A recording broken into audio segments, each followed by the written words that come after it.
berarti dari lilin ke layar ini berapa? Misalkan 20 cm, 20 cm. Pengulangan sampai 4 kali gitu ya.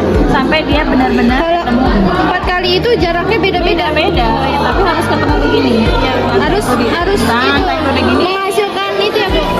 Lihatin kebalik kan?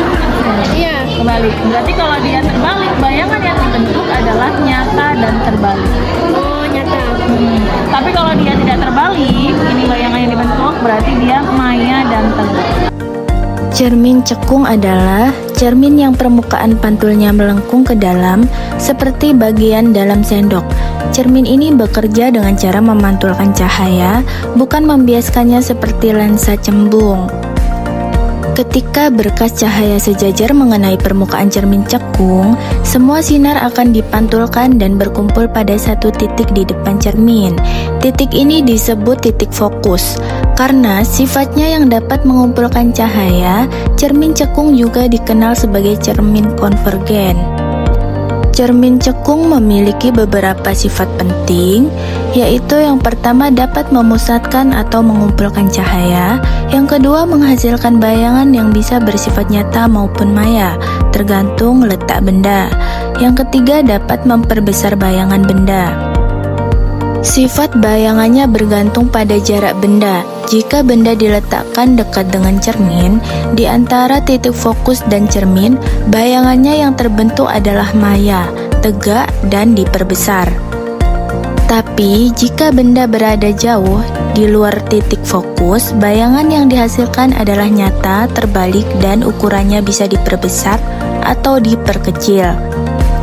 Dalam kehidupan sehari-hari, cermin cekung banyak dimanfaatkan. Contohnya, pada cermin rias untuk memperbesar wajah, reflektor pada lampu mobil, dan senter agar cahaya lebih terarah, serta pada teleskop untuk mengumpulkan cahaya dari bintang. Jadi, bayangan pada cermin cekung bisa nyata atau maya, tegak atau terbalik, dan ukurannya bisa diperbesar atau diperkecil. Semakin dekat benda dengan fokus, bayangan makin besar. Semakin jauh benda dari cermin, bayangan makin kecil.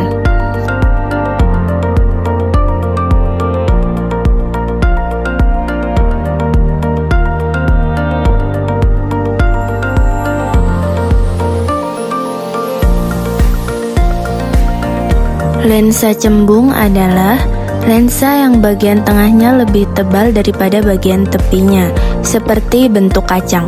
Lensa ini bekerja dengan cara membiaskan cahaya, bukan memantulkannya seperti cermin. Ketika berkas cahaya sejajar masuk ke lensa cembung, semua sinar akan dibiaskan dan dikumpulkan pada satu titik di belakang lensa. Titik ini disebut dengan titik fokus karena kemampuannya mengumpulkan cahaya. Lensa cembung juga dikenal sebagai lensa konvergen.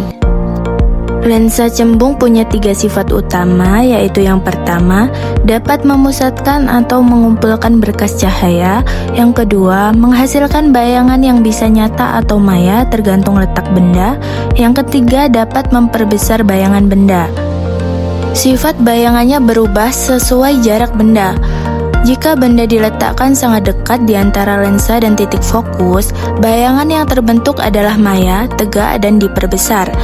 Tapi, jika benda diletakkan jauh di luar titik fokus, bayangannya jadi nyata, terbalik, dan ukurannya bisa diperbesar atau diperkecil. Di kehidupan sehari-hari, lensa cembung sering kita temui.